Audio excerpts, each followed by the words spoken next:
എല്ലാവർക്കും നമസ്കാരം. പുതിയൊരു വീഡിയോയിലേക്ക് ഏവർക്കും സ്വാഗതം. എല്ലാവരും വീഡിയോ പൂർണ്ണമായും കാണുക, വീഡിയോ ലൈക്ക് ചെയ്യുക.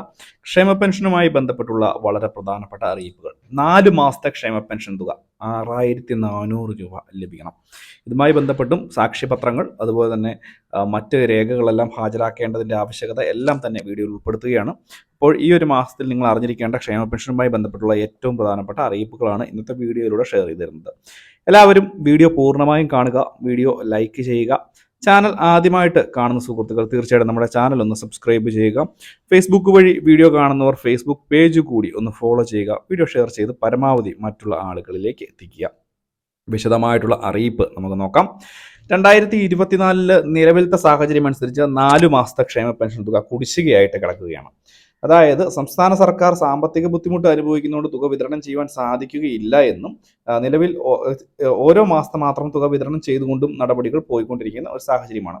അതുപോലെ തന്നെയാണ് വളരെയധികം ആളുകൾ, പ്രത്യേകിച്ച് വിധവകളായിട്ടുള്ള ആളുകൾ, അവിവാഹിതരായിട്ടുള്ള ആളുകൾ സാക്ഷ്യപത്രങ്ങൾ അതാത് പഞ്ചായത്ത് ഓഫീസുകളിൽ ഹാജരാക്കുകയും ചെയ്യേണ്ടതിന്റെ ആവശ്യകതയും വളരെ കൂടി വരുവാണ്.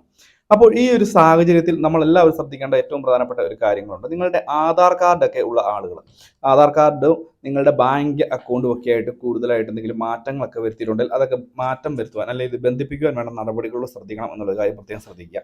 അതുപോലെ തന്നെയാണ് ഈ 4 മാസത്തെ ക്ഷേമ പെൻഷൻ തുക കുടിശ്ശിക 6400 രൂപ എപ്പോഴാണ് ലഭിക്കുക?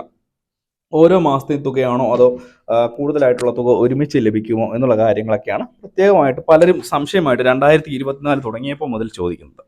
നമുക്കറിയാം, സാധാരണ രീതിയിൽ ഉത്സവ സീസണുകളിൽ, അതായത് ഓണം, ക്രിസ്മസ്, വിഷു ഇങ്ങനെയുള്ള സമയങ്ങളിലൊക്കെ കുടിശ്ശികയുണ്ട് എങ്കിൽ തുക പൂർണ്ണമായിട്ടും വിതരണം ചെയ്യുന്ന ഒരു രീതിയാണ് സംസ്ഥാന സർക്കാർ കൈക്കൊണ്ടുപോരുന്നത്.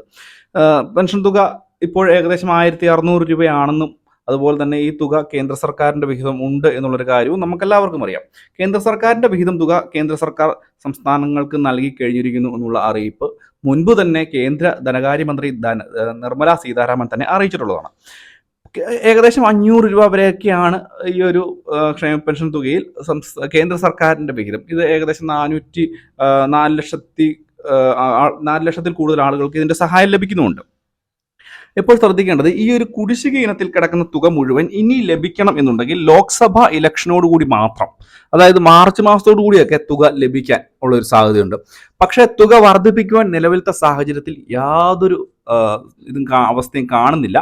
കാരണം കൂടുതലായിട്ട് കടമെടുക്കാൻ എന്തെങ്കിലും മാർഗമുണ്ടോ എന്ന് ആലോചിച്ചുകൊണ്ടിരിക്കുന്ന ഒരു സർക്കാരാണ്. പ്രത്യേകിച്ച് നമ്മുടെ സംസ്ഥാനത്തിന് വരുമാനമില്ലെങ്കിലും ചെലവിനും ദൂർത്തിനും യാതൊരു കുറവുമില്ലാത്ത സാഹചര്യമാണ്.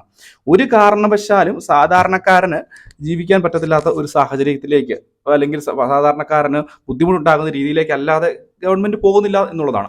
പ്രത്യേകിച്ച് ഇപ്പോൾ സബ്സിഡി സാധനങ്ങളുടെ വിലയൊക്കെ വർദ്ധിക്കാൻ പോകുന്നു എന്നുള്ള ഒരു അറിയിപ്പ്, 50% വരെ. ആശുപത്രികളിൽ മരുന്ന് പോലും കിട്ടാനില്ലാത്ത സാഹചര്യം ഉണ്ട് എന്നുള്ളത് പല ആളുകളും സോഷ്യൽ മീഡിയ കൂടി പങ്കുവച്ചുകൊണ്ടിരിക്കുകയാണ്. ഇതിനായാലും ഇതിൻ്റെയൊക്കെ ഇടയ്ക്ക് ക്ഷേമ പെൻഷൻ തുക കിട്ടിയാൽ ഇനി നിങ്ങൾക്ക് കിട്ടി എന്ന് പറയാം, അല്ലാതെ നമുക്ക് ഒരു ഉറപ്പും പറയാൻ പറ്റില്ല. ഈ ഒരു മാസം പെൻഷൻ തുക കിട്ടുമോ എന്ന് പോലും ചോദിക്കേണ്ട, അതിനും സാധ്യത വളരെ കുറവാണ് എന്നുള്ളതാണ് മറ്റൊരു യാഥാർത്ഥ്യം. ഇതിനായാലും കോടതികളിലേക്ക് കൂടുതൽ കേസുകൾ പോകുമെന്നുള്ളതല്ലാതെ മറ്റൊരു തരത്തിലും സംസ്ഥാന സർക്കാർ അവരെ തന്നെ ന്യായീകരിക്കുക അല്ലാതെ തുക വിതരണം ചെയ്യുവാനുള്ള യാതൊരു തരത്തിലുമുള്ള സാധ്യതകൾ നിലവിലത്തെ ഒരു അവസ്ഥ വെച്ച് കാണുന്നില്ല.